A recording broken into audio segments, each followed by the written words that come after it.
all glories to our devotees. Hare Krishna. Please accept my humble obeisances. This is Lila from Texas, welcoming all the devotees to Bhakti Sarga Japa conference call.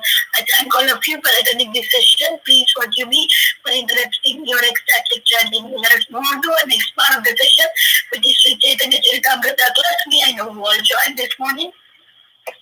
Hare Krishna, Mataji, Dandat Param, Srila Prabhupada, Jai Guru Maharaj Ji, Pritira Sri from Charlotte, Hare Krishna. Hare Krishna, Priti Mataji, Dandavat Pranam, Srila Prabhupada ki Jai, Guru Maharaj ki Jai. Thank you so much, Mataji, for joining and giving your assistance. Hare Krishna. Hare Krishna. Hare Krishna, Rita Gandhavika Mataji. Please accept my humble obeisances. Srila Prabhupada ki Jai, Guru Maharaj ki Jai. This is Shama Supriya Devi Dasi from Houston, Mataji. Hare Krishna, Shama Supriya Mataji, Dandavat Pranam, Srila Prabhupada ki Jai, Guru Maharaj ki Jai. Thank you so much, Mataji, for joining and giving your assistance. Hare Krishna. Thank you, Mataji. Hare Krishna.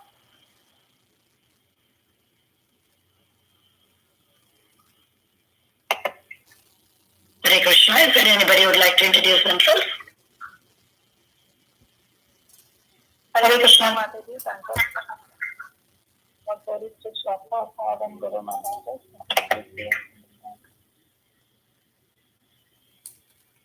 Hare Krishna, Mataji, Dandavat Pranam, Srila Prabhupada ki Jai, Guru Maharaj ki Jai. Thank you so much, Mataji, for joining and giving your assistance.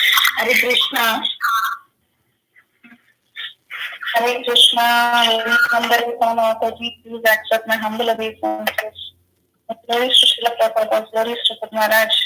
Thank you so much, Shama Supriya Mataji, Jyoti Mataji, Lalitangi Radha Mataji, Kirtana Sundari Mataji, yourself and Gandhavika Mataji, Jima Gupta Mataji, Indu Mataji, and everyone who joined and chanted so beautifully. Thank you for the beautiful song, which is Kriti Vilasni Dasi. Hare Krishna, Priti Vilasni Mataji, Dandavat Pranam, Srila Prabhupada ki Jai, Guru Maharaj ki Jai. Thank you so much, Mataji, for joining and giving your assistance. Thank you so much for encouraging all of us, Mataji, and giving the opportunity to serve. Hare Krishna.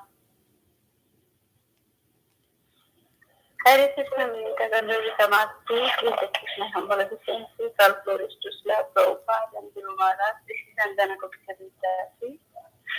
Hare Krishna, Anjana Gopika Mataji, Dandavat Pranam, Srila Prabhupada ki Jai, Guru Maharaj ki Jai. Thank you so much, Mataji, for joining and giving your assistance. Hare Krishna. Hare Krishna, Vinita Gandhavika Mataji. Please accept my humble obeisances. All glories to Srila Prabhupada and all the assembled devotees. Hare Krishna, Hindu Mataji, Dandavat Pranam, Srila Prabhupada ki Jai, Guru Maharaj ki Jai. Thank you so much, Mataji, for joining and giving your assistance. Hare Krishna. Is there anybody who would like to introduce themselves? Hare Krishna, Mataji, Dandavat Pranam, Srila Prabhupada ki Jai, Guru Maharaj ki Jai. This is Shama Devi Dasi from Charlotte. Hare Krishna, Shama Gauri Mataji, Dandavat Pranam, Srila Prabhupada ki Jai, Guru Maharaj ki Jai. Thank you so much, Mataji, for joining and giving your assistance. Hare Krishna. The recording has started. Hare Krishna, I welcome everybody to Bhakti Sarga conference call. Today we are very fortunate to have Her Grace Kalasudha Mataji to enlighten us on topic Sri Caitanya Caritamrita, Madhya Lila, 25th chapter, 37th verse onwards. Hare Krishna, Kalasudha Mataji, please accept my humble obeisances. Srila Prabhupada ki Jai, Guru Maharaj ki Jai. Thank you so much, Mataji, for your valuable time and attention this morning. Please take over the call, Mataji. Hare Krishna. Hare Krishna, please accept my humble obeisances. All glories to Srila Prabhupada, all glories to Srila Guru Maharajas. Extremely grateful to all of you for your association while chanting japa. And thank you. Thank you for this opportunity to serve. Jaya Jaya Shri Caitanya, Jaya Nityananda, Jaya Dvaita Chandra, Jaya Gaura Bhakta Vrinda. Reading from Sri Caitanya Caritamrita, Madhya Lila, chapter 25, entitled The Residents of Varanasi Become Vaishnavas. Reading from text 37. Drishtam Shrutam Bhuta Bhavad Bhavishyat Sthashnuscharishnur Mahadalpakam Va Vinachyutad Vastutaram Navachyam Sa Eva Sarvam Paramatma Bhutaha.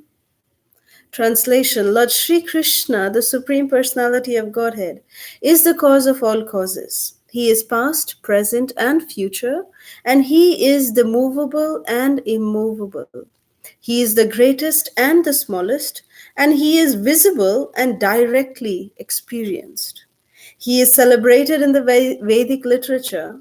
Everything is Krishna, and without Him, there is no existence. He is the root of all understanding, and He is that which is understood by all the words. Purport by Srila Prabhupada. This verse is from Srimad Bhagavatam, 10th canto, 46th chapter, 43rd verse, which was spoken by Uddhava when he came to pacify all the inhabitants of Vrindavan during Krishna's absence. Om Agyanatimirandhasya Gyananjana Chakshurunmilitam Yena Tasmai Shri Gurave Namaha Namo Om Vishnupadaya Krishna Prishtaya Bhutale Srimate Radhanath Swaminiti Namine Namo Om Vishnupadaya Krishna Prishtaya Bhutale Srimate Jayapataka Swaminiti Namine Namacharya Padanitaya Pradayane Gaura Katha Dhamadaya Nagara Gramatarine Namo Om Vishnupadaya Krishna Prishtaya Bhutale Srimate Bhakti Vedanta Swaminiti Namine Namaste Saraswati Deve Gauravani Pracharine Nirvishesha Shunyavadi Paschatya Deshatarine Jai Shri Krishna Chaitanya Prabhu Nityananda Shri Advaita Gadadhar Shivasadi Gaura Bhakta Vrinda Hare Krishna Krishna Krishna Hare Hare Hare Rama Rama Rama Hare Hare Mukham karoti vachalam pangurlangayate girim Yatkripatavaham vande Shri Gurum Dinatarinam Paramananda Madhavam Shri Chaitanya Ishwaram. Hare Krishna, everyone. So, wishing all of you a very, very blissful Sri Vijaya Ekadashi. It was a very special Ekadashi today. It is said in the Skanda Purana, in Padma Puran, Skanda Puran, the glories of this particular Ekadashi, Vijaya Ekadashi, is very significant. Vijaya Ekadashi is, as the name suggests, it brings victory, it brings good fortune, it brings all auspiciousness to anyone who follows this Ekadashi very sincerely. The way that the glories came to be known is that Maharaj Yudhishthir asked Krishna himself, my dear Krishna, what is the special pastime? What is the special significance of this particular Ekadashi, which is very famously known as Vijaya Ekadashi?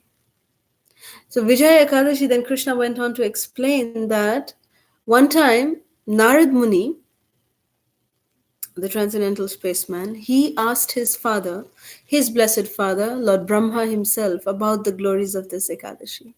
And Lord Brahma himself then narrated this entire pastime, which Maharaj Yudhishthir was hearing from Krishna himself. Krishna narrated this pastime, as was told by Lord Brahma himself to his son Narada.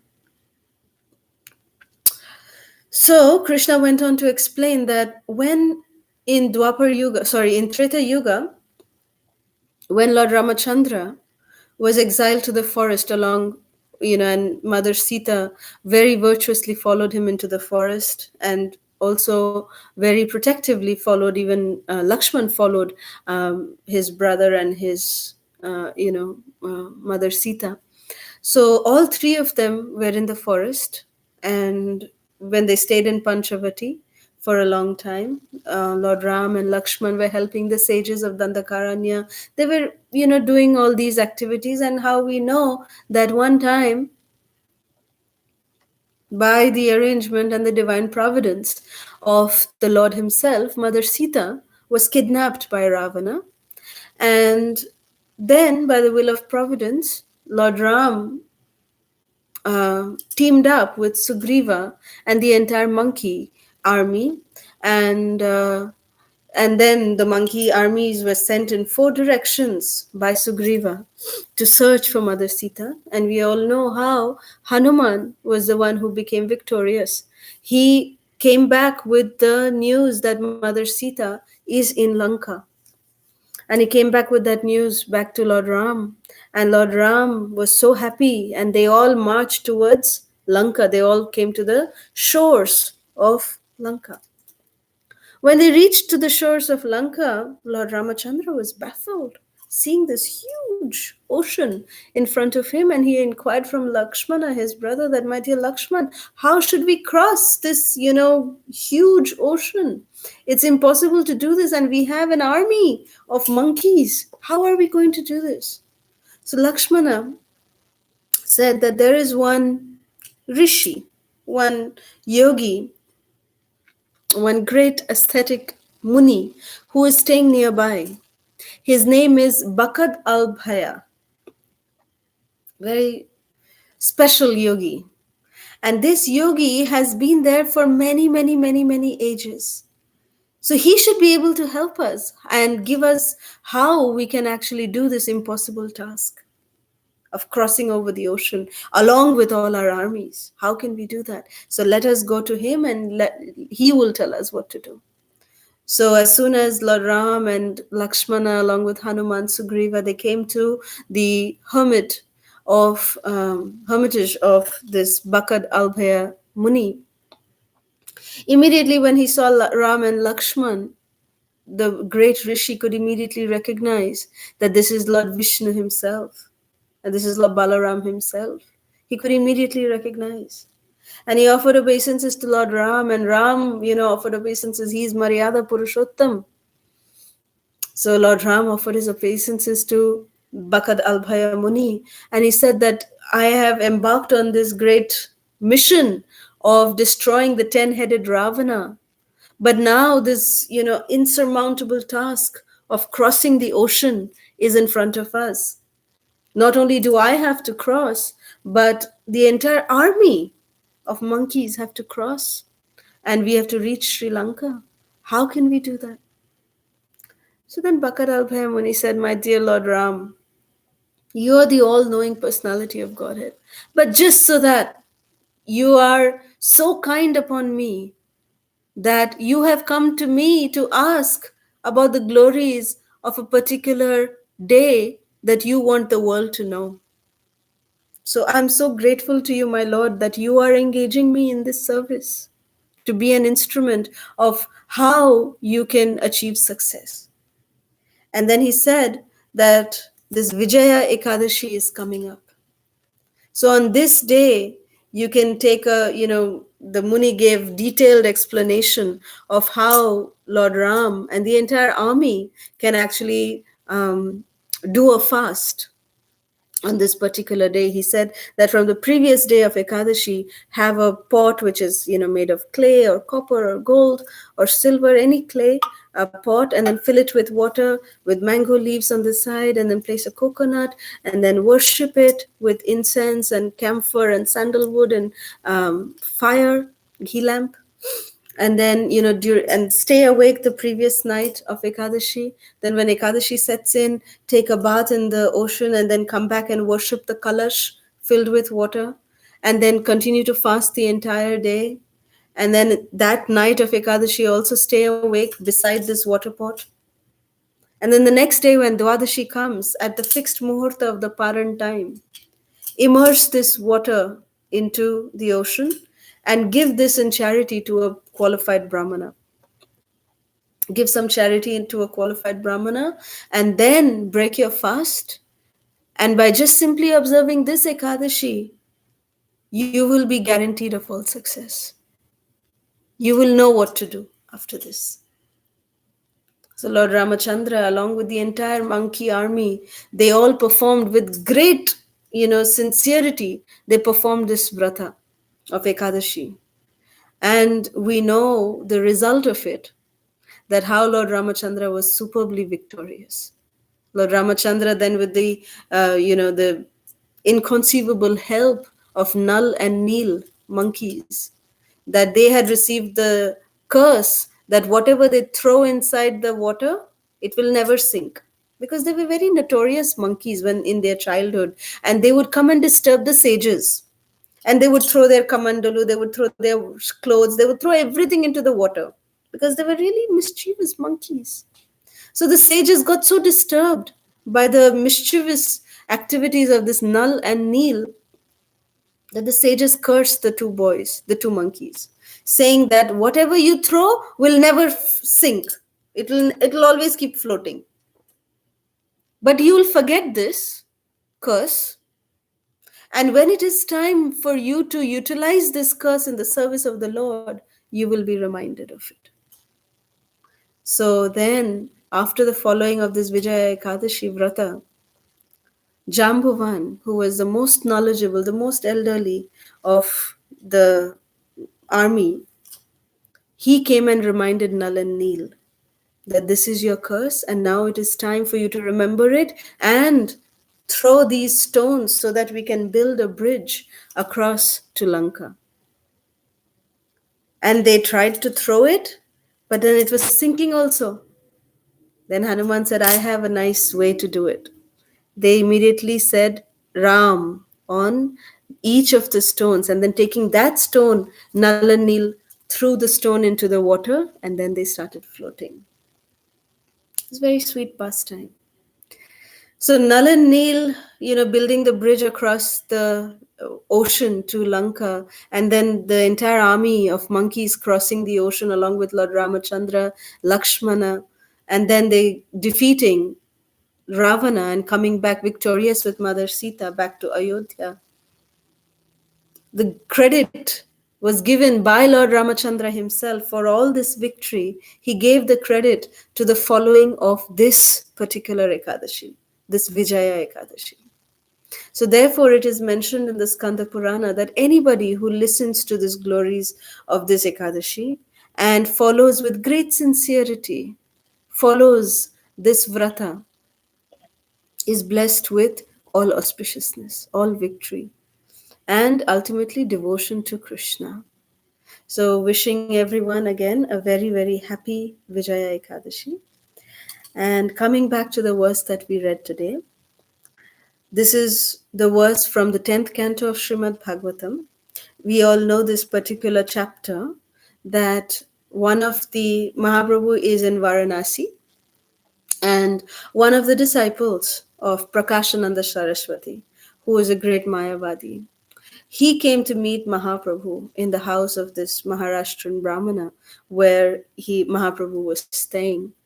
And he is reciting all these verses, all these quotations he's giving, because he was severely convinced by Sri Chaitanya Mahaprabhu that Krishna is a person. And he convinced the Mayavadi sannyasis to become prema bhaktas. So here in this particular verse, this particular quotation from the Srimad Bhagavatam that Uddhava is quoting to the Brajabasis is very, very significant. Uddhava, we all know that he is a Brahmavadi.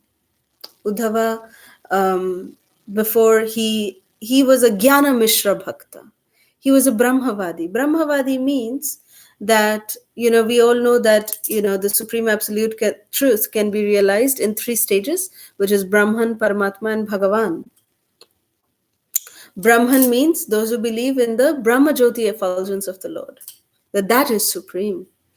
So that was the realization, or that was the level of Uddhava. Uddhava was under the impression, or his way of thinking is that Krishna has come from the Brahma Jyoti. Therefore, he would actually address Krishna when Krishna was in Mathura, and Uddhava, was so dear to Krishna. Uddhava, in fact, looked like Krishna. He had the same complexion as Krishna. And Uddhava used to address Krishna as He Parabrahman, He Parabrahma. He used to call Krishna as Parabrahma. Because that was his understanding, that he believed that Krishna, this personality of Krishna, the source of this personality of Krishna is the Brahma Jyoti. That is the supreme. Brahma Jyoti is the supreme. There are many other Brahmavadis. Shukadev Goswami was a Brahmavadi. The Chatush Kumara, Sanak Sanatan, these 4 sons of Lord Brahma, the Chatush Kumara, the 4 Kumaras, they are Brahmavadis. They were Brahmavadis. But the four Kumaras became transformed into pure bhaktas, prema bhaktas. The way they got transformed was by simply using their nostrils in the service of Krishna. When they smelt, when they were entering Vaikuntha, at that time, these four Kumaras, they were enamored by the beauty of the huge personality of Lord Narayan, the four-handed form of Lord Vishnu, who appeared in front of the four Kumaras. And the four Kumaras got so intoxicated by the smell emanating from the mixture of sandalwood, camphor, and saffron mixed together with tulasi leaves, which was decorating, anointing the lotus feet of Lord Vishnu. So the smell that was coming, this intoxicating fragrance that was coming from the lotus feet of Lord Vishnu, the smell of this tulasi leaves mixed with saffron, mixed with sandalwood pulp, mixed with camphor, all of this beautiful aroma, just smelling that. They actually, from Brahmavadis, they became pure devotees. They became bhaktas, prema bhaktas. In the case of Shukadev Goswami, he actually was a Brahmavadi too. But when he heard, utilizing his ear, when he heard the Srimad Bhagavatam from his beloved father, Vyasadev, that made him realize his Prema Bhakta status. He became a Prema Bhakta simply by utilizing his Shravana, by simply hearing the Srimad Bhagavatam from his father. Shukadev Goswami became a pure devotee. And here in the case of Uddhava, so we see that how the four Kumaras, Sanak, Sanatan Kumaras, they were transformed into pure devotees by the power of their nostrils. Shukadev Goswami by hearing. Uddhava became transformed into Prema Bhakta by witnessing, by his eyes. He saw the great love that the Brajbasis have for Krishna. And just by experiencing that love, he transformed. So Krishna, so we'll try to understand that particular transformation, that happened with Uddhava when he came to meet the Brajavasis. So Krishna, one day when he was in Mathura, Krishna was crying tears of ecstasy of separation. And the tears were so overwhelming to Krishna that it appeared that there was a flood in Krishna's room. The waves of separation, of the intense, separation that Krishna was feeling from the Vrajagopis, it was so intense, it was so great that those, waves of separation were coming flooding into Krishna's room. Krishna was standing in his quarters and he felt that the waves of the remembrance of the gopis, they're coming in and they're drowning Krishna. Krishna was not, what do we feel when we drown? Actually, literally, when we drown, what is our state? We fall short of breath. So Krishna, although he was standing in his room, but the level of intense feeling of separation that Krishna was feeling for the Brajavasis, he was feeling that these waves of separation was coming in such a way that it was drowning him and he was gasping for air. And right at that moment, Uddhava came in. And Uddhava came in and Krishna was crying, "Save me, save me, save me. Hey Radhe, hey Nanda Maharaj, hey Jashoda Maiya, what is happening to me? I can't breathe, I can't breathe." Krishna was in a really he was being tormented by the, feelings of separation. And he was crying tears of ecstatic separation from the Brajabasis. And at that moment, Uddhava walks in. And Uddhava says, "Krishna, hey Parabrahma, what happened to you?" And Krishna was just wiping his tears like this, and Krishna saying, I'm feeling separation from my mother, from my father, from my friends, from the beautiful animals of Vrindavan. I'm feeling separation.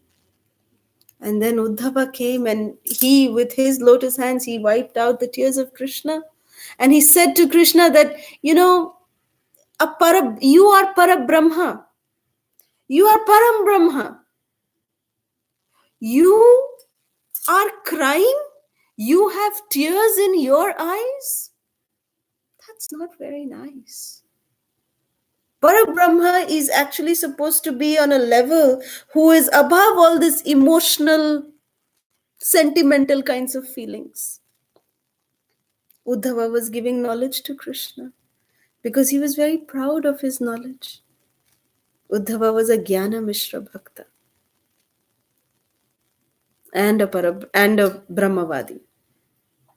So when he was saying in this way, Krishna was not able to relate to it. Krishna said and thought in his heart that Uddhava is so dear to me. He looks exactly like me. And I want him to experience what I am experiencing. The highest form of love. He is thinking that this is sentimentality. He is thinking that this is just some, small level of emotional attachment. But this actually is the highest level of, expressing our true love. And I want Uddhava to realize this. I want Uddhava to experience this. So therefore, Krishna devised in his mind that he wants Uddhava to really experience this. So with that in mind, Krishna said, my dear Uddhava, you are my dearmost friend. Although you're my cousin, but you are my Sakha. I consider you to be my greatest friend.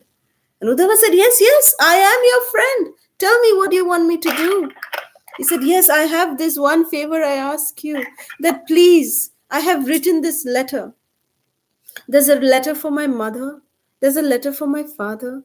There's a letter for all the Brajabasis. And there's a special letter for the gopis of Vrindavan.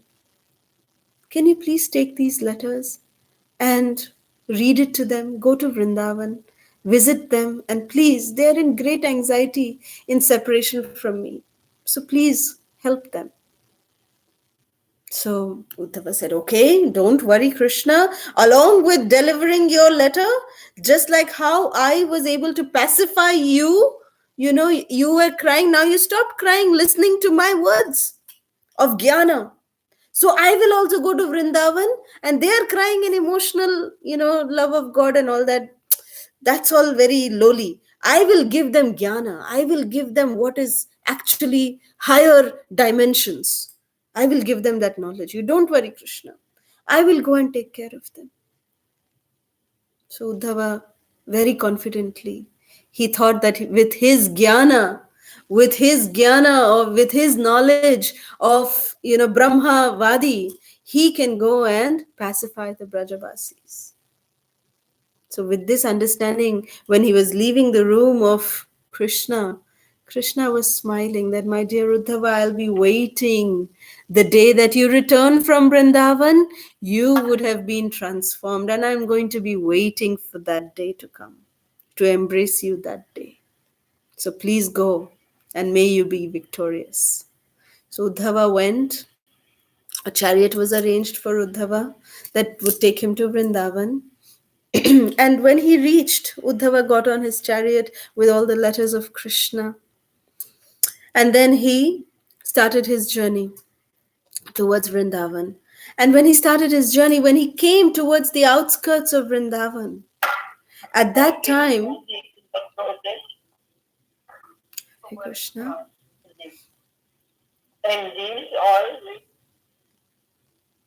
So when Uddhava reached the outskirts of Vrindavan, at that time he saw, just at the outskirts of Nandagram, he was there, and he saw some Brajabasis sitting there, some cowherd men who were grazing their cattle. They were there. And Uddhava just got down from his chariot And all those cowherd men, they thought that, oh, is this Krishna? Is this Krishna? Any kind of chariot that would come crossing Vrindavan, they would think that, oh, has Krishna come back? Because Akrura took Krishna and Balaram to Mathura in a chariot.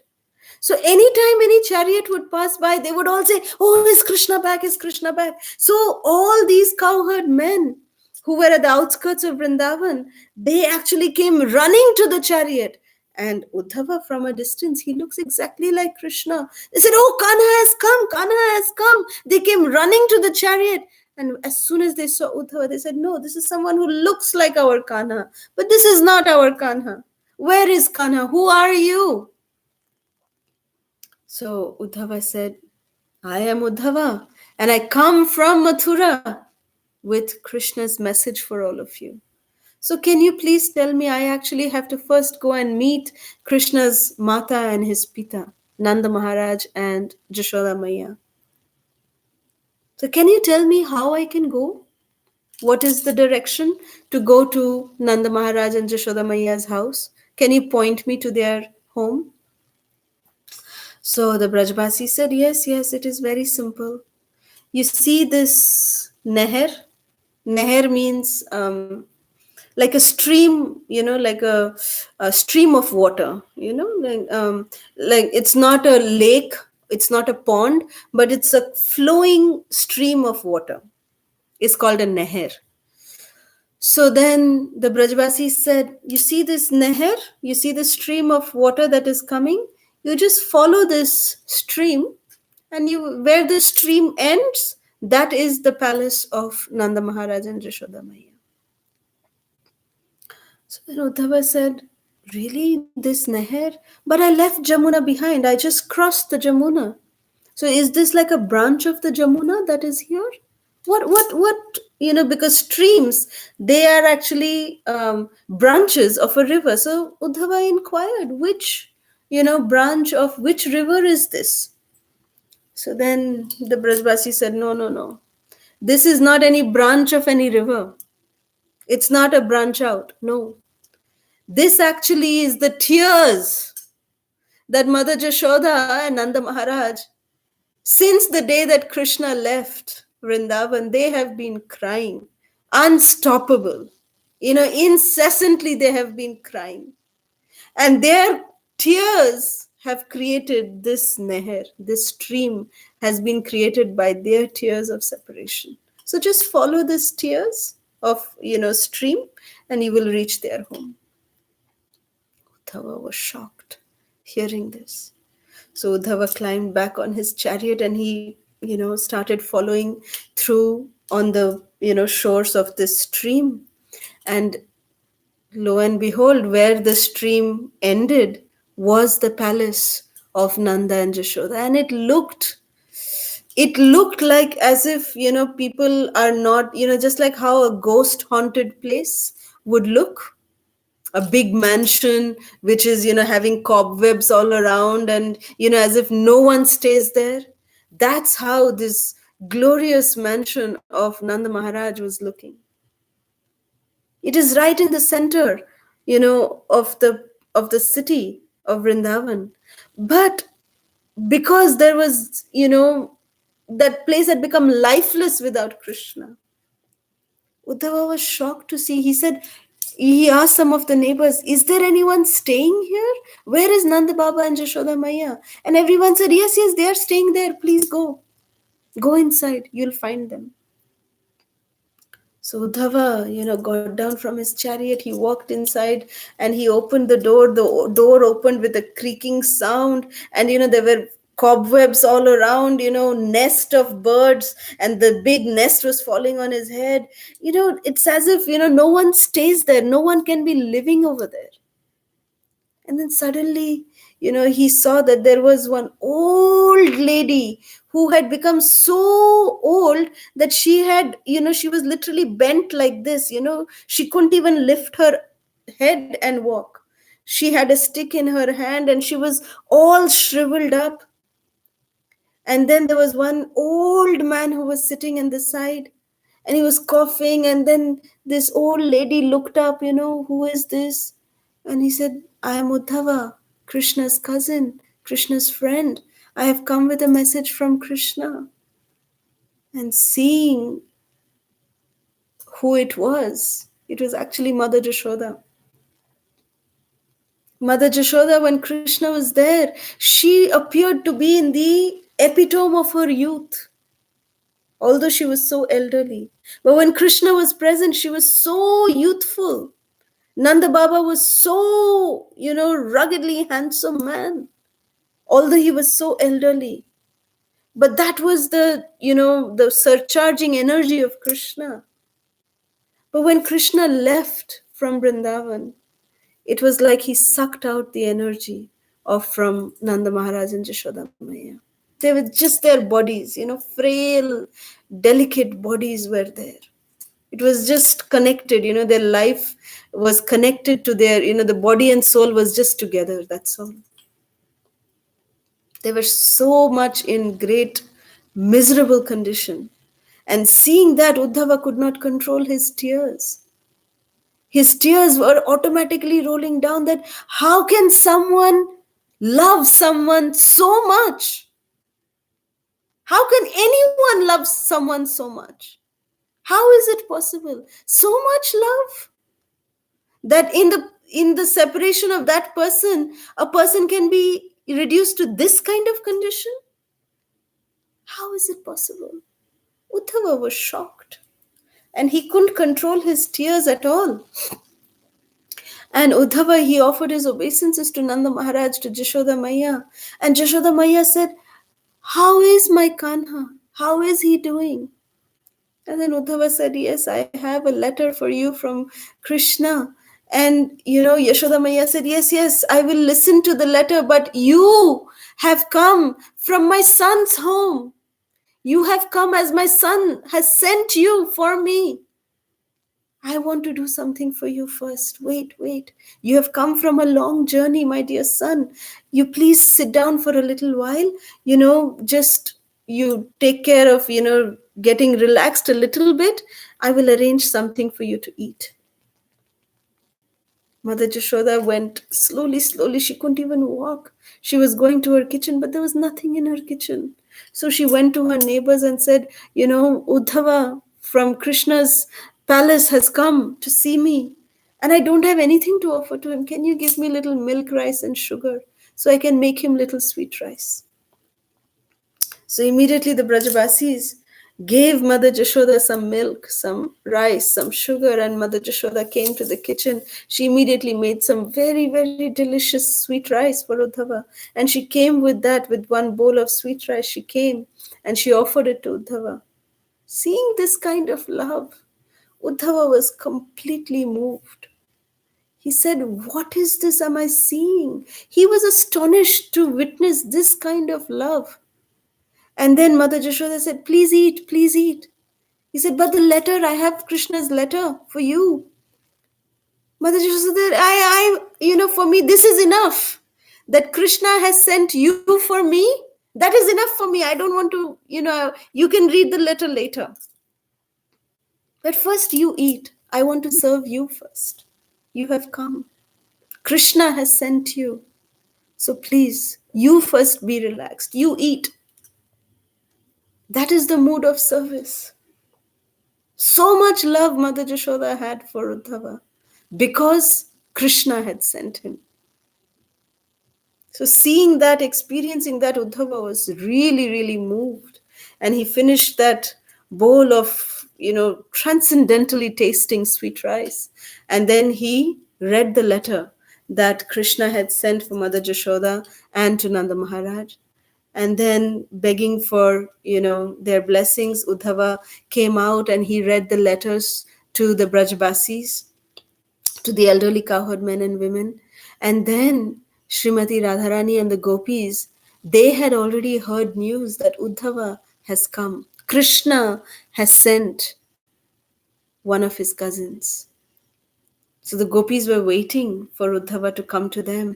And then Uddhava came and he started reading out the letter that the gopis had for Krishna. And, the letter that was there, as soon as, Uddhava opened up the letter, the gopis literally just, snatched the letter and they tore it into a million pieces. They were saying, look, my name is there in this piece. Look, my name is there in this piece. Each gopi was going mad in ecstasy that Krishna remembered her. Witnessing all of this and seeing the love of, the gopis, Uddhava was going mad.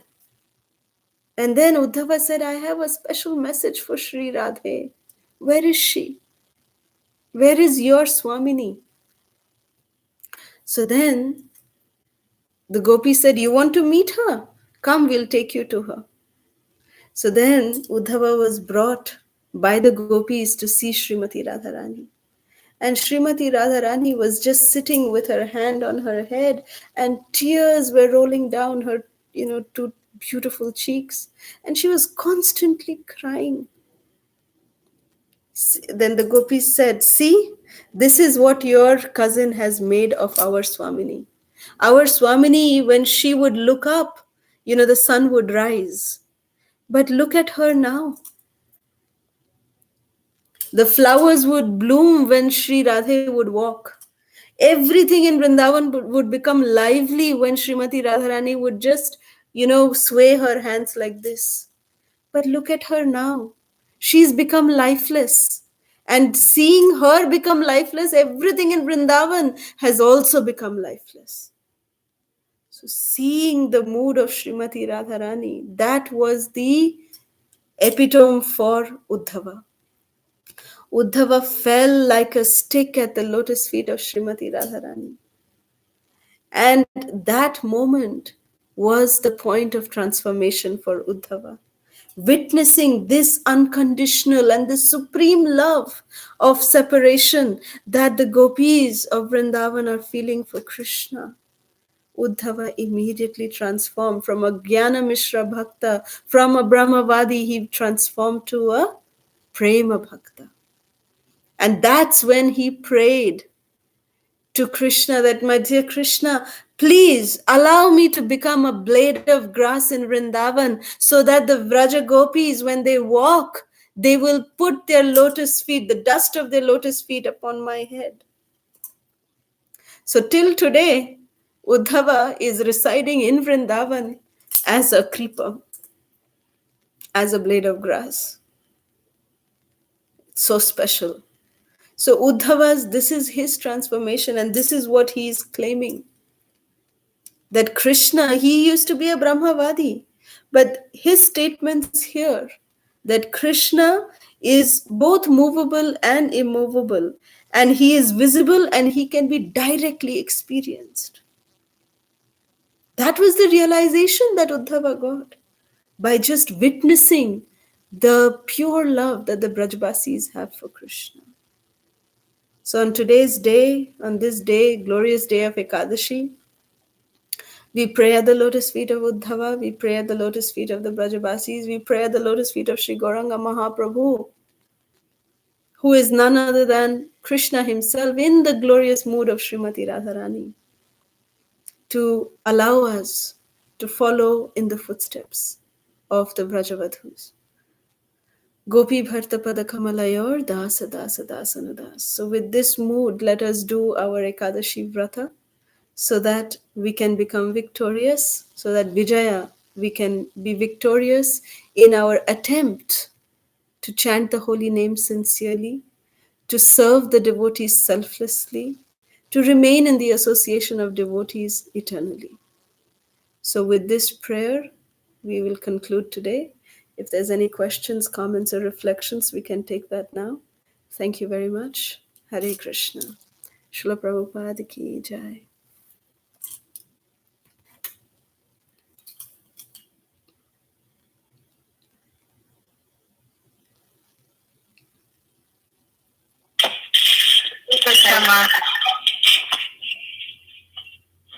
Hare Krishna Mataji, thank you so much for the very beautiful katha on Uttama and good people came down.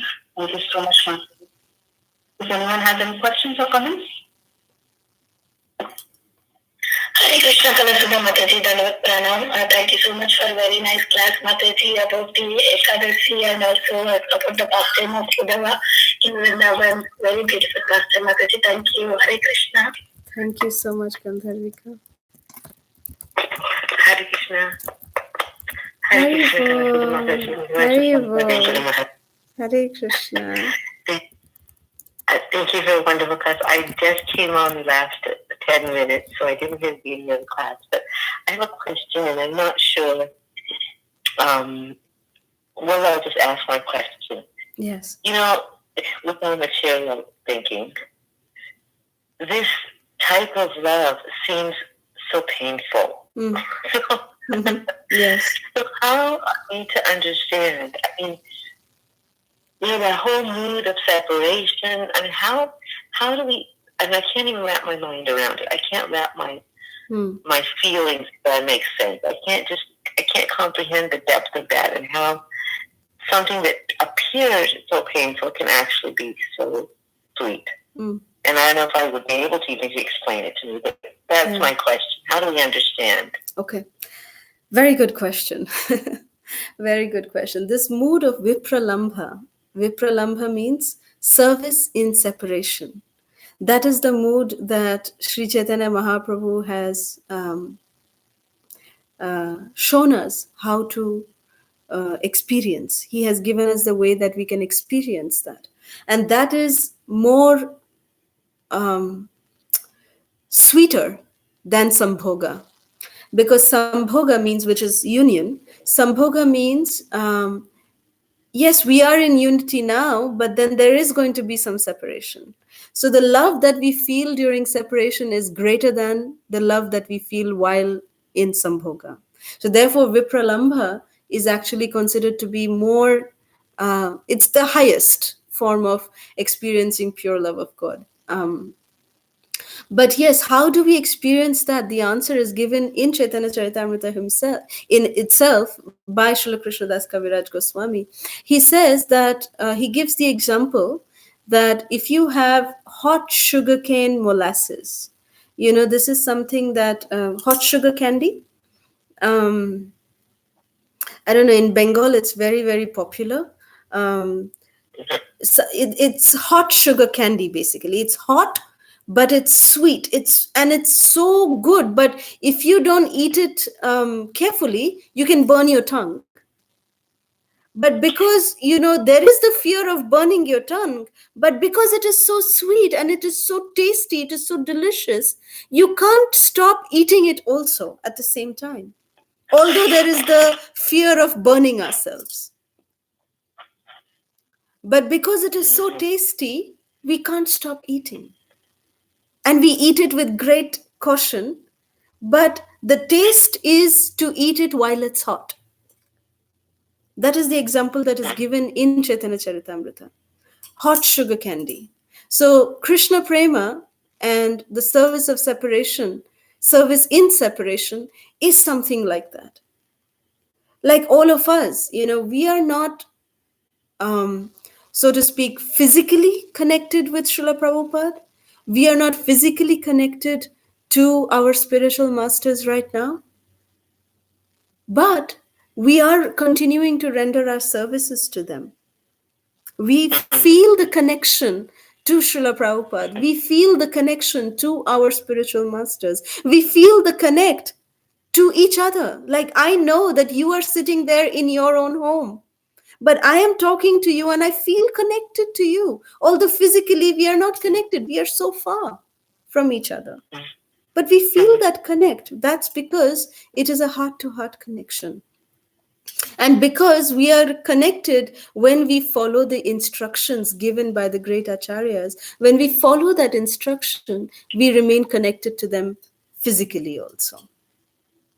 So that is how even, the question can be asked then, that how come Nanda Maharaj and Jashoda Maya or all the Brajabasis or even Srimati Radharani, how did they survive from being separated from Krishna? I mean, they actually then should have just left their bodies As soon as Krishna left, they should have left their bodies, because they would not be able to tolerate the pangs of separation. But they did not, because they were experiencing Krishna's presence even in his absence. That was keeping their life and soul together, their body and soul together. The reason why they were actually able to survive is because they were experiencing Krishna whenever they were remembering him. And they were feeling great ecstasy. They were feeling great, emotional connect with Krishna. Although it appears to be so painful, like you're crying. How can crying be something, as a source of happiness? But that's what allowed them to sustain their life heirs. So in that aspect, when we are very happy, we cry, right? We have experienced that.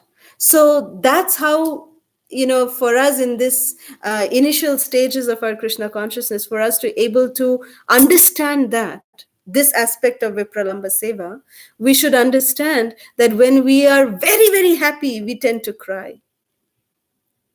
So is that tears of distress or is that tears of happiness? That is tears of happiness. Because we are experiencing so much happiness, we cry out of that. So a person who is in that Vipralamba, stage of pure love for Krishna in mood of separation, they are experiencing great bliss. And because they are at that level, they can understand that. And because we are not at that level, but we can aspire to be at that level. We can aspire to be at that level, and that is the training that we are doing right now, of doing the Vaidhi Sadhana Bhakti, when we are training our consciousness that yes, we do need the personal association of devotees. We need the personal association to recharge our batteries. As soon as we go low, our battery is running out, we need to charge ourselves through personal association, through personal service. But the point is that we should run on battery and then charge ourselves also. Right? So that is the way we understand this Vipralamba Seva. I hope that answers your question.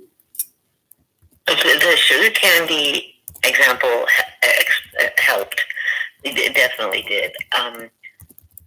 So let me try to state back what you said. So basically, they are feeling the separation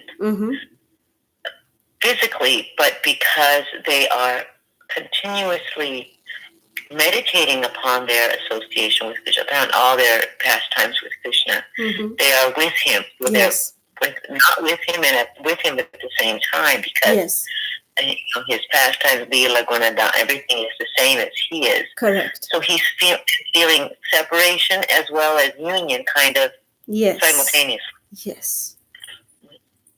And one thought that came before you started, I was thinking, is it also anticipation, or is that not in there? So in other words, it's like that whole feeling of, we're going to meet him soon. That is also there. That is also there. Yes, it is also there. Because you see, when they are in union, the anticipation is that there is going to be separation soon. So therefore, the joy, it's like ice cream mixed with sand. That's the example given of Sambhoga. They are experiencing sweetness, but it is mixed with sand because there is going to be separation. There is the anticipation of separation. But in Vipralamba, the anticipation is of Sambhoga. Right. So it's actually it's kind of better in the sense. It's kind of better, yes. Number one, you had the memories that are there that are sustaining you. Yeah. But then there's the anticipation that you're going to be together again. So that's just makes much better. Yeah. So you look forward to that.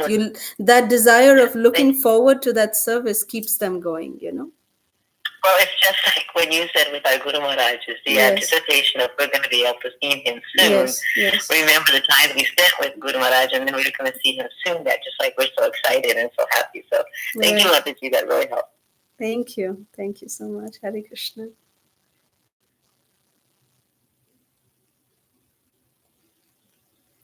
Okay, any other questions?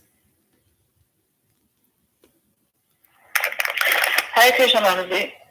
Hare Thank you so Krishna. much for this class. Following up a little bit on your answer, when we hear that Krishna never leaves Vrindavan, Mm.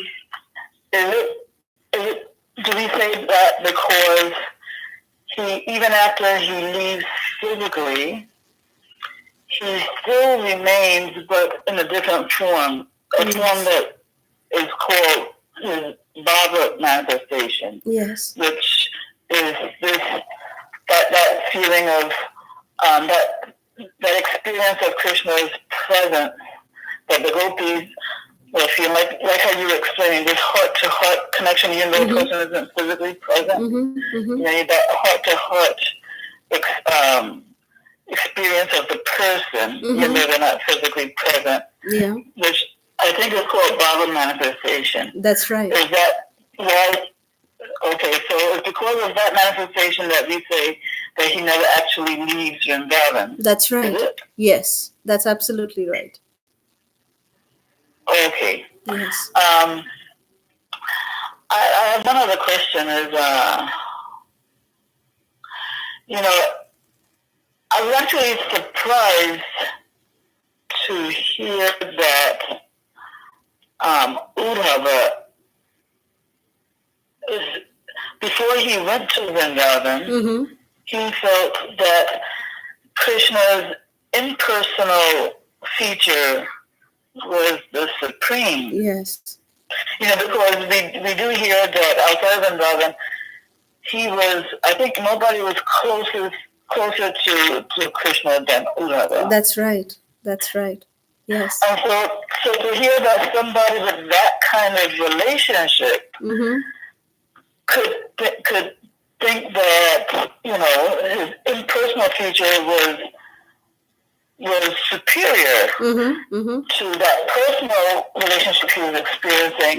I was very surprised to hear. So I was wondering if you could elaborate on that and explain how that could be possible, actually.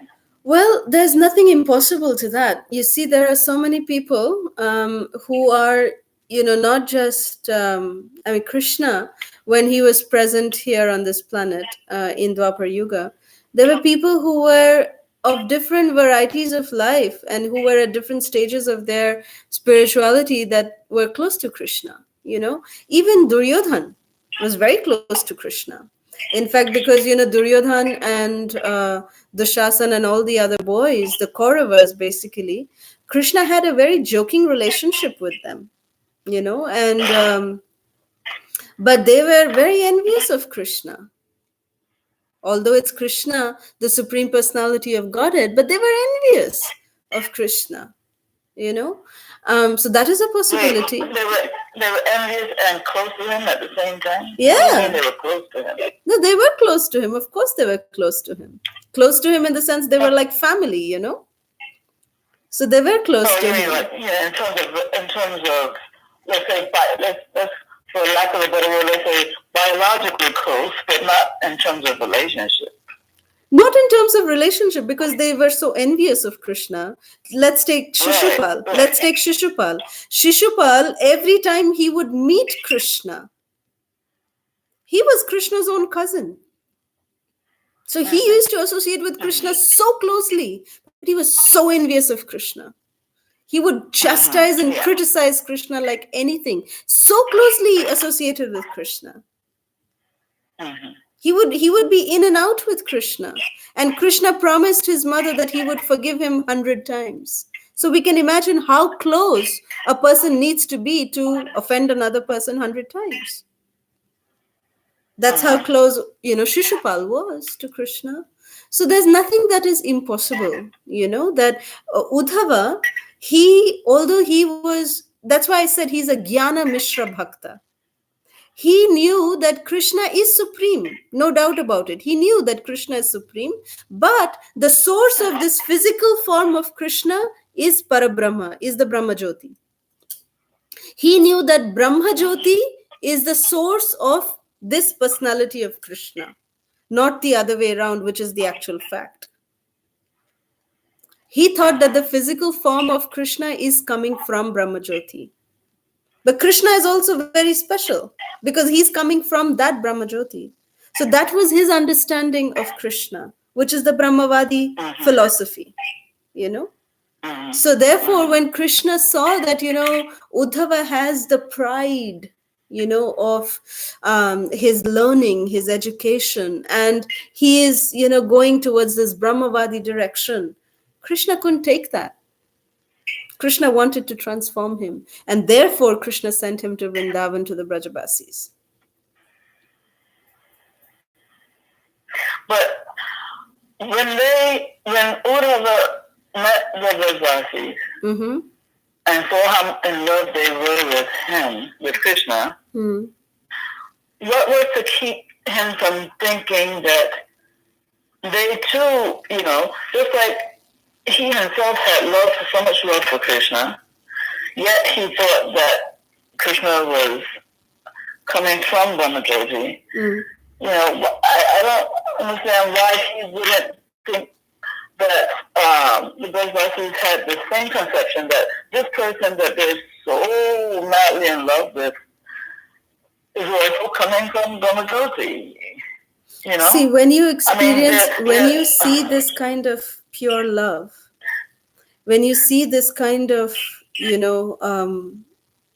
this kind of attachment, because he knew that he knows his level, that, okay, I know that Krishna is not the source of the Brahmajyoti, that Brahmajyoti is the source of Krishna. That is my level of understanding. That's what Uddhava was thinking.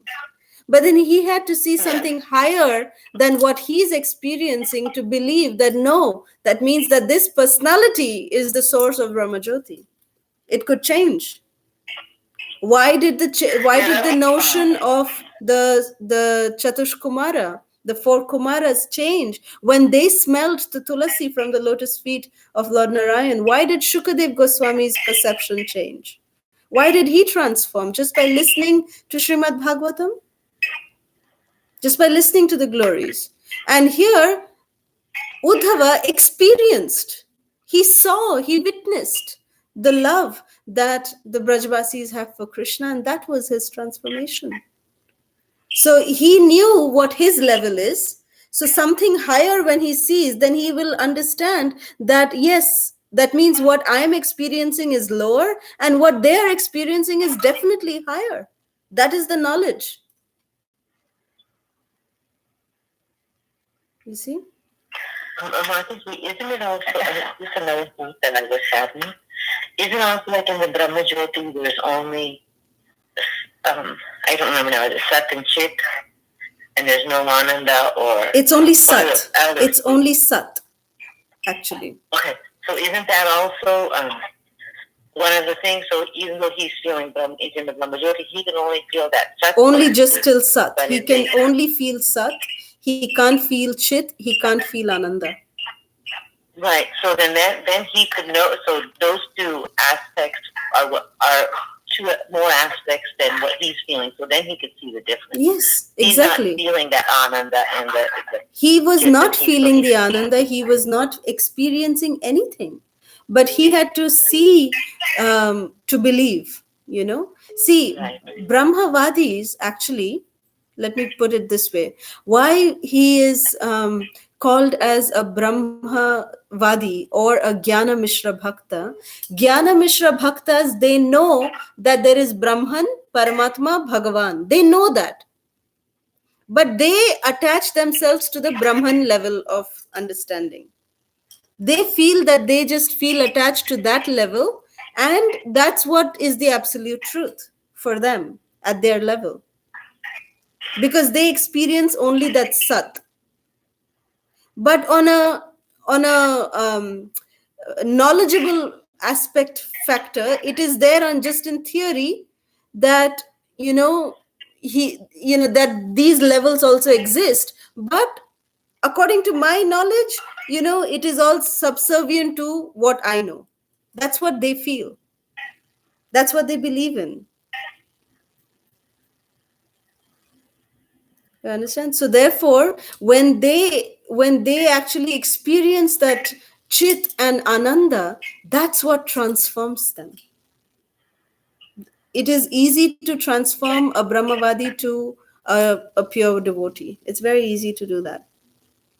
From a Mayavadi, it can become difficult because a Mayavadi sannyasis or Mayavadi philosophers, they are, thinking that everything is Maya. That, Mayavadis are actually Krishna aparadhis.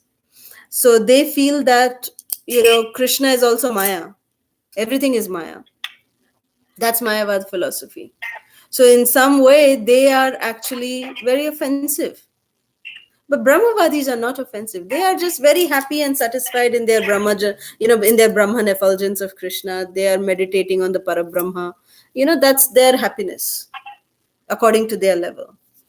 But when they experience a higher level, then they're immediately able to attract their mind to that, get attached to that.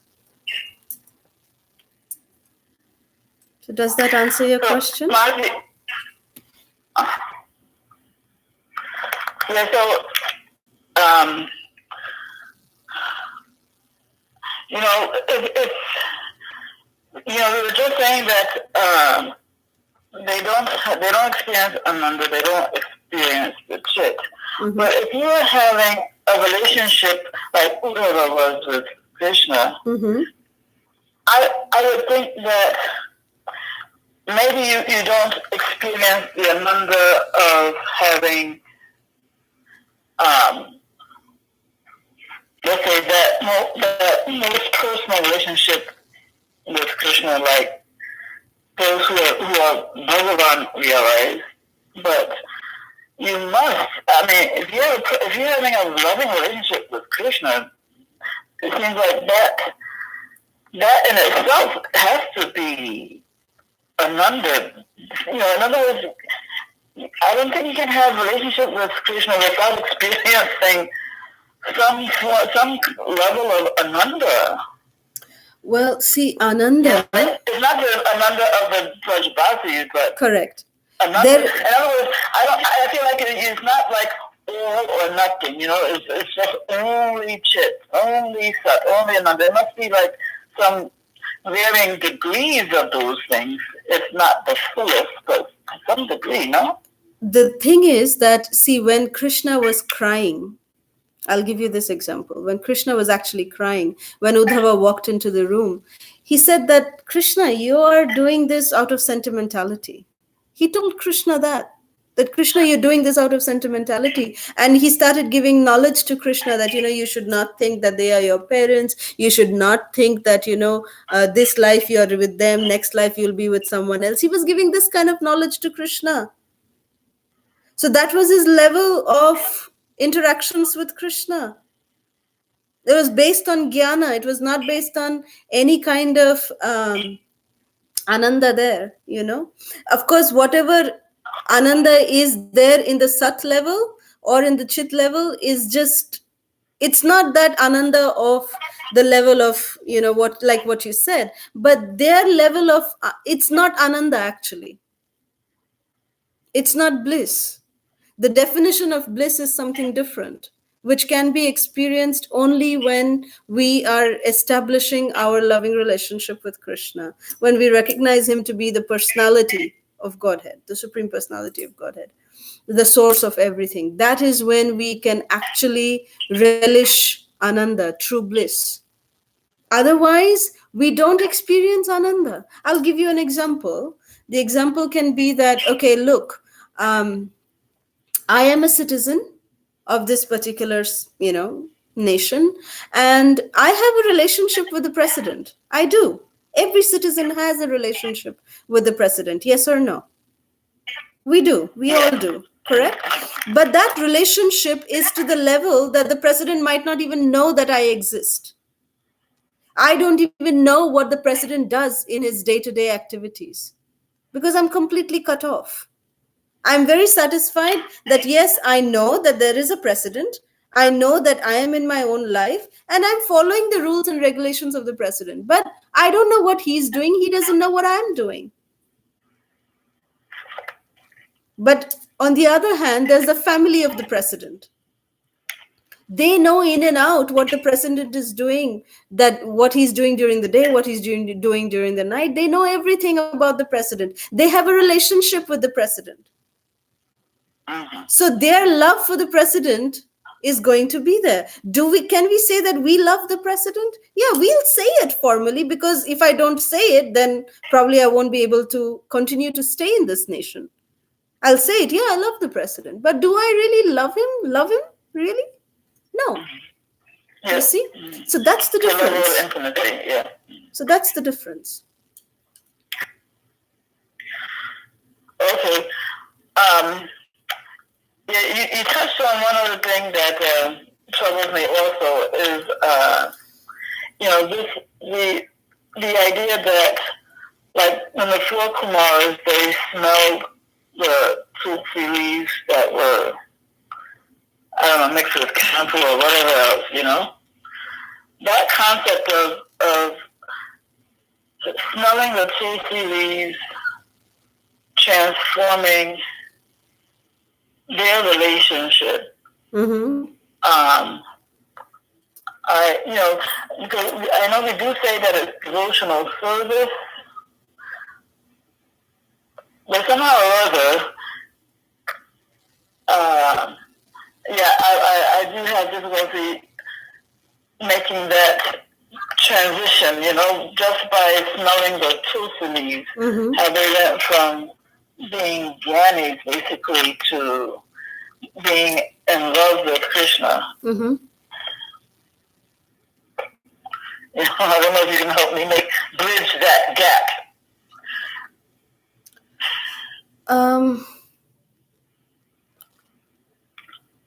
Could you just repeat the last part? Gap in what sense? I didn't get it. Yeah, the gap from how do you bridge the gap from being Brahman realized, thinking that the absolute truth has impersonal features, to being Bhagavan realized, just because you smelled the tulsi that were at his feet. Mm. Okay, so what's the question? How did they become transformed just by, smelling Just by those leaves? How did the gap is, the distance between them being Brahma realized to them now being Bhagavan realized. So that is the potency of the tulasi leaf from the lotus feet of Lord Vishnu. That is the potency, that it has the power to transform. That is the potency of hearing Srimad Bhagavatam, that it had the power to transform the heart of Shukadev Goswami also. This is the potency of pure devotees, that seeing the Brajavasis, Uddhava was transformed. So that is the potency.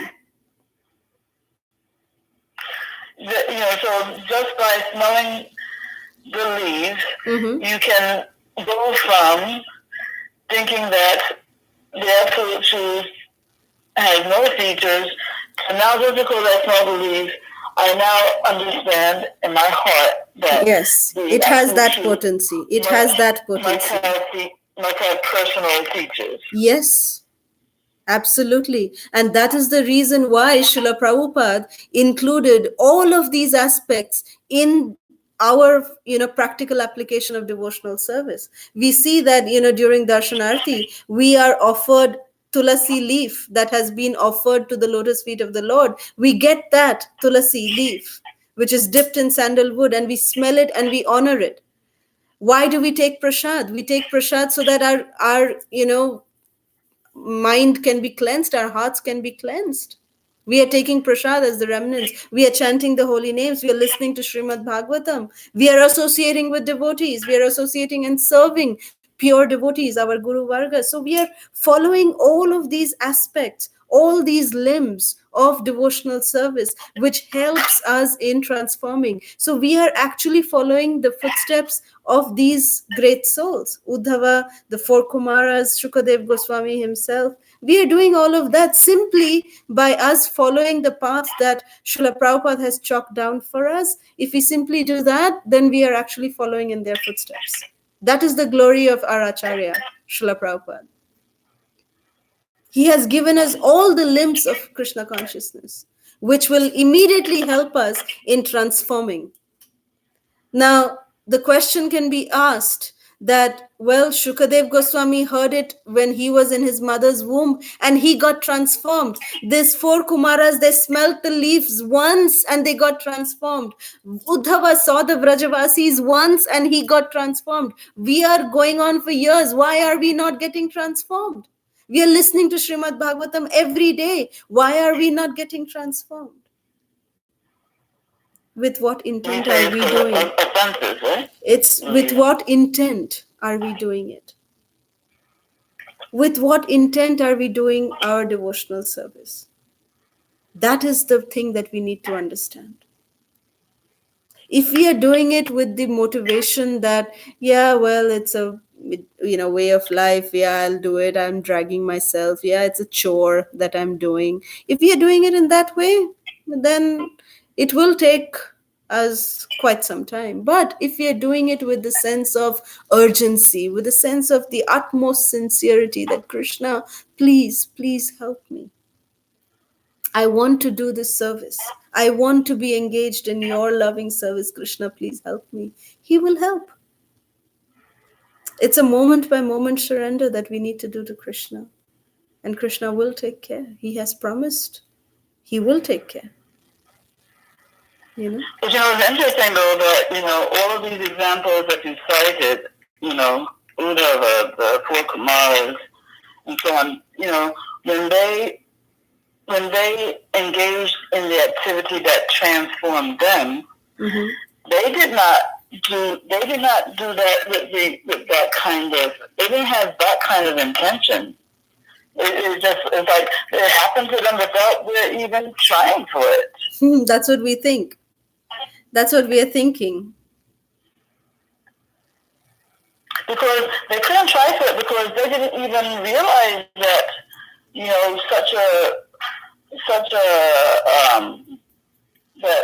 that Krishna even had this feature.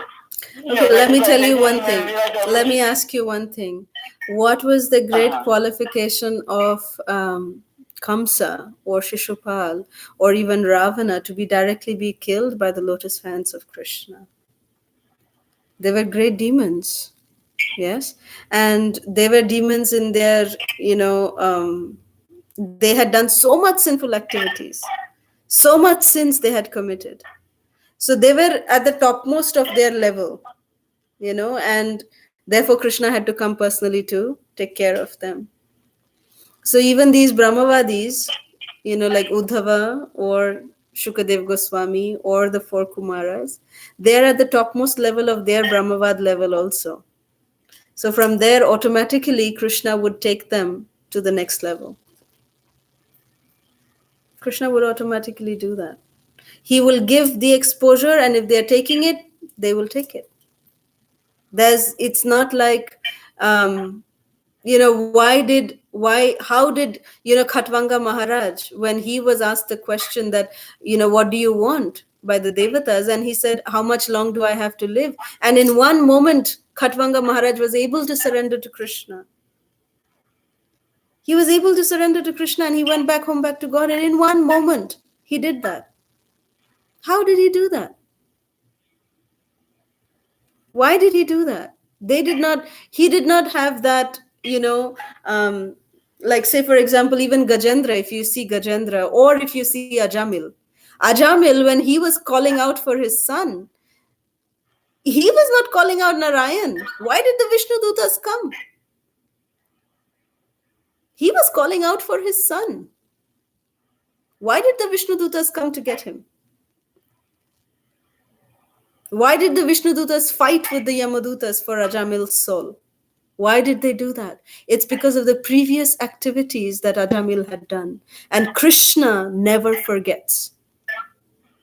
That is the thing that we need to understand, that, what we are doing right now, we may not show intensity, we may not show desire, whatever, but Krishna, he has accounts of lifetimes that even we don't know, we have forgotten.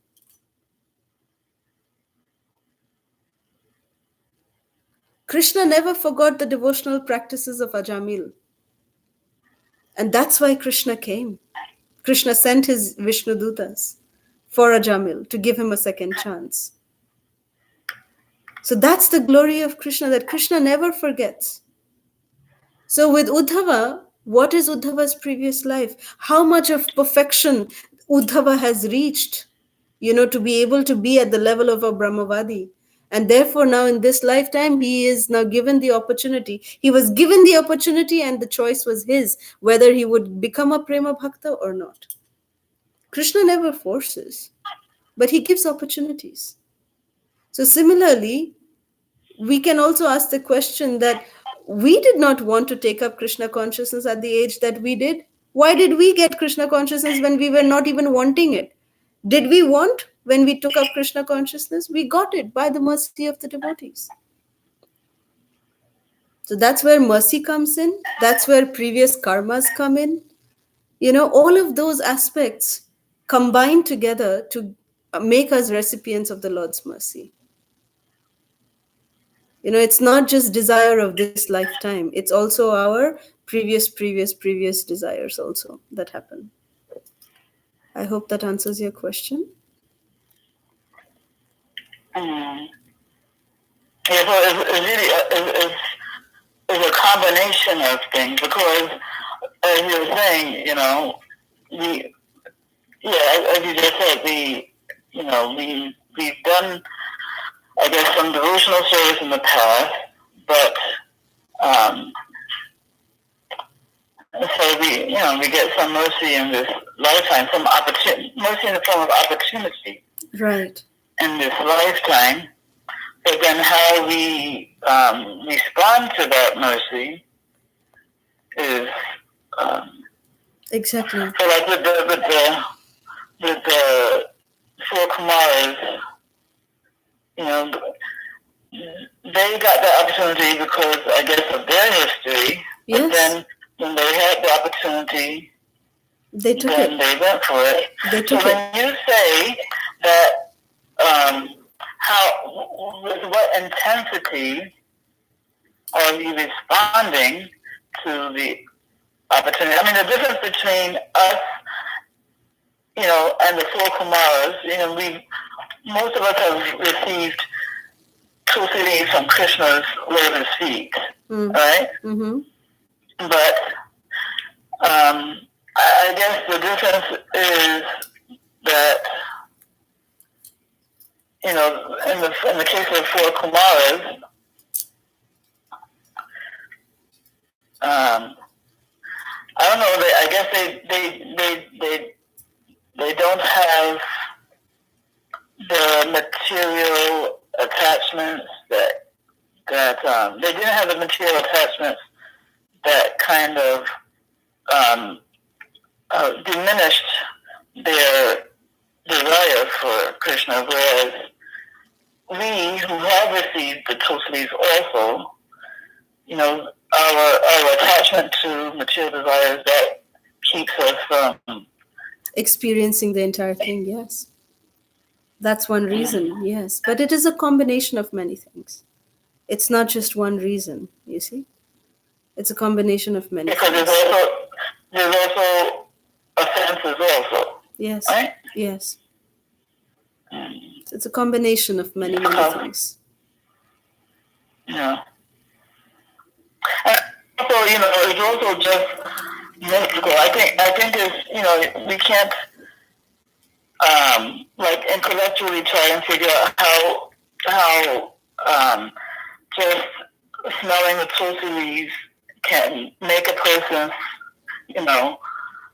yes, feel like, because certain things. It's just something you have to accept as,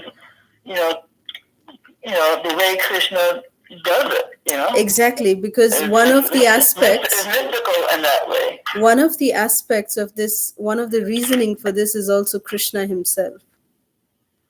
You see, when Krishna wants to do something, no one can stop that. No one can stop it. If Krishna desires to do something, if Krishna has planned for something, no one can interfere with that plan. Nobody can do that. Krishna wanted Arjuna to become confused at the beginning of the Kurukshetra war. It was not the first time that Arjuna was going to fight his relatives. During the Virat war, where, almost at the end of the incognito year, Arjuna himself single-handedly defeated each and every one who was present at the battlefield of Kurukshetra. There was Karna, Duryodhana, Bhishma, all of these warriors were there. Why was Arjuna not confused at that time? He fought with them and single-handedly defeated each and every one of them. But the same Arjuna, the same opponents, this time he got confused. This time he said, oh, now how can I raise my arrow on my grandfather? Now he's reminded of his teacher? Why? Because that's what Krishna desired. Krishna wanted to speak the Bhagavad Gita to Arjuna. And so these pastimes, they have a certain aspect of, yes, that's why when I said that there is a reasoning which is a combination of everything, one of the most important one is the desire of Krishna. Krishna wants to also establish what is the glory of, smelling the tulasi leaves from the lotus feet of Narayan. What is the glory of listening to Srimad Bhagavatam? What is the glory of associating with devotees? What happens? What is the highest thing that can happen when we do such things? So Krishna is manifesting all of that to show and set an example for all of us to follow. And he uses his, dearmost devotees to do that.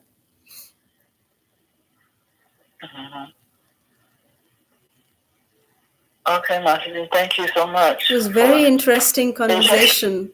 Thank you so much, Mataji. Yeah. It's always very interesting. Yeah, thank you for your patience also. No, thank you. Thank you so much for very interesting questions. Thank you. Hare Krishna. Hare Krishna. Any other questions?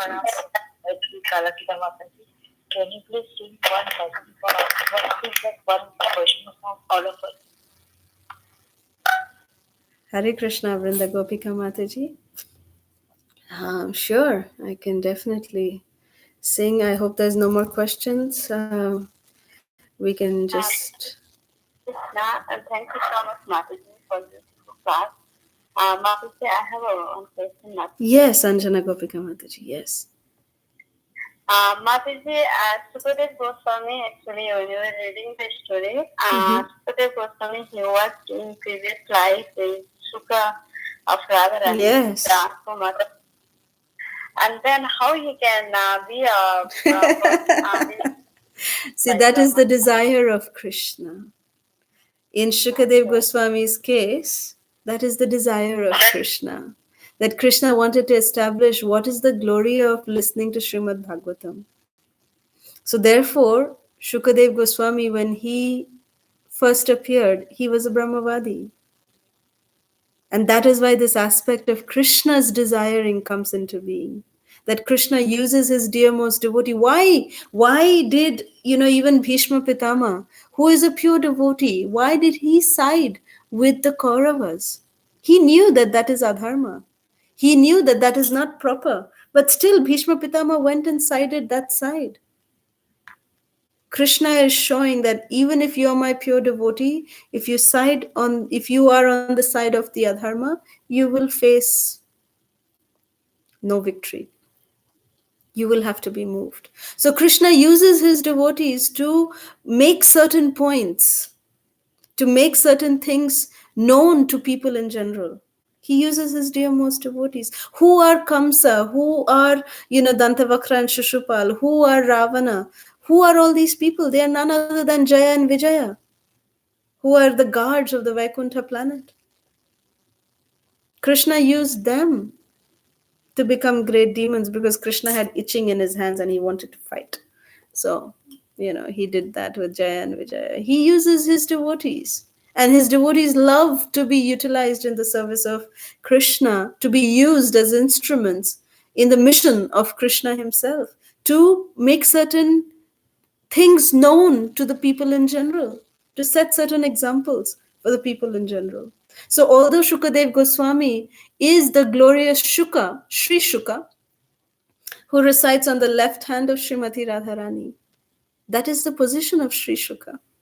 But still, he came down to the level of Brahmavadi and again was immediately elevated to the position of a pure bhakta, prema bhakta, by propagating the glories of the Srimad Bhagavatam. That was his purpose.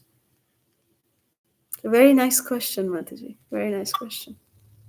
I hope this answers your question.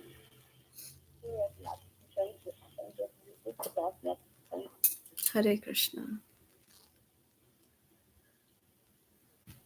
Okay, if there's no more questions, Hare Krishna, Mataji, and Rachana. Hare Krishna. Narrating such a beautiful pattern. Just one question, Mataji. In Srimad Bhagavatam, is there anywhere mentioned as such that the Jnana Mishra Bhakta is a Brahmavadi? Pardon me, come again. Your voice was breaking up. Can you repeat it again? Hare Krishna.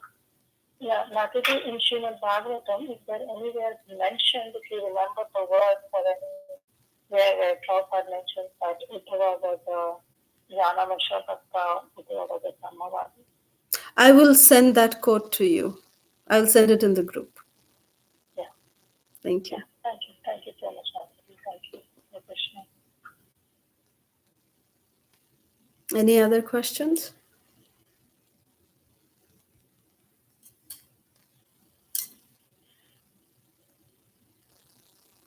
Okay, so just to honor Vrinda Gopika Mataji's Hare Krishna, Kalasudha. Hare Krishna. This is Saksari, that has pronounced such a beautiful class. Actually, I was just contemplating if I should, share this or not. But if you're okay, then I can just share some. I just had some experience. I just wanted to share. Please go ahead. Yes. Yeah, this is actually my visit to Mayapur, like about 3 years back, and Kalasudha Mataji very kindly arranged, the trip, the details of the trip for me, coordinating with her parents, and it was such a wonderful time to meet her parents, and also spend the time with Mataji. And why I'm quoting this is when Mataji was sharing the incidents of Uddhava tasting the ambrosial nectarian sweet rice by Yashoda, Mother Yashoda. So this actually reminded me, I don't know why and how, but Kalasudha Mataji's mom, she prepared a carob cake for us, and she was, they're such humble and exalted devotees, and she said, "This is all I could do. I'm so sorry about it." And but I still remember the taste. I have never tasted such a nectarian cake all my life. Even now, my daughter and I, because my husband was not visiting, we still remember that.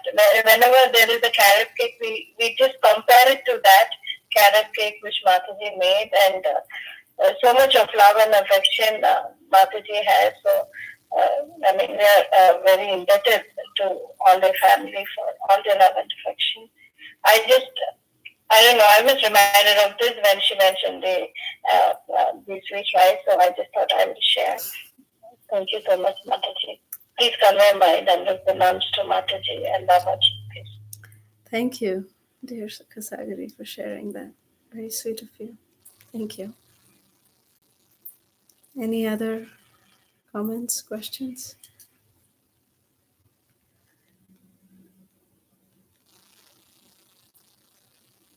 Okay.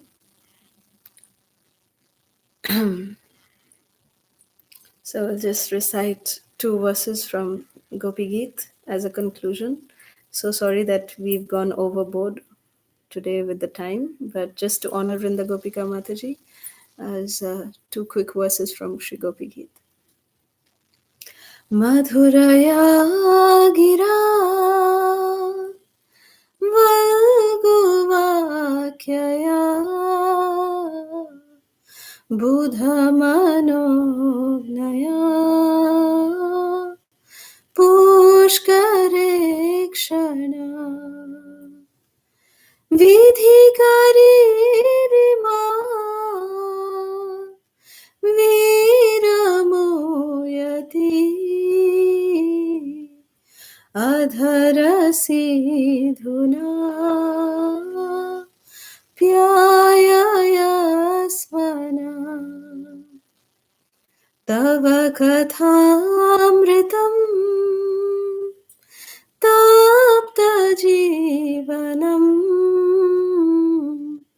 kavibhiriditam kalmashapaham Shravanamangalam Shrimadattatam Bhuvi Grinanti Ye Bhurida Jana. Hare Krishna.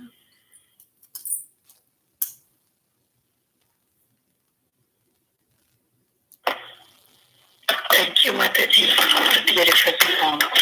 Thank you, Mataji, for beautiful class and very nice question answer session. Is there anybody having any more questions for Mataji?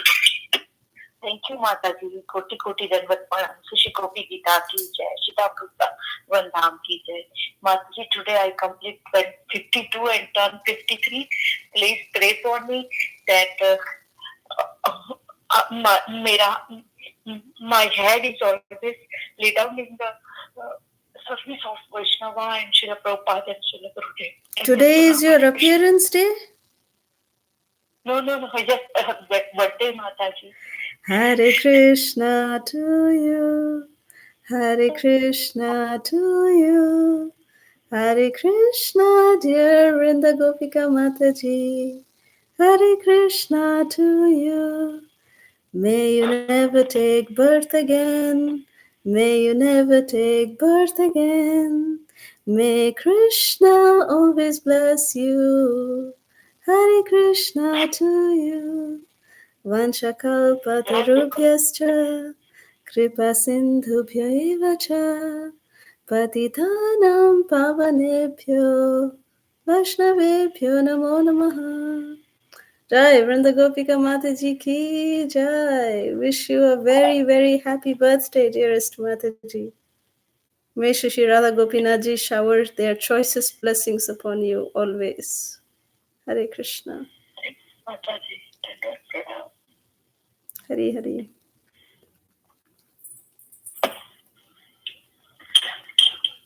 Thank you, Mataji. Happy birthday, Vrinda Gopika Mataji. Is there anybody wants to say something?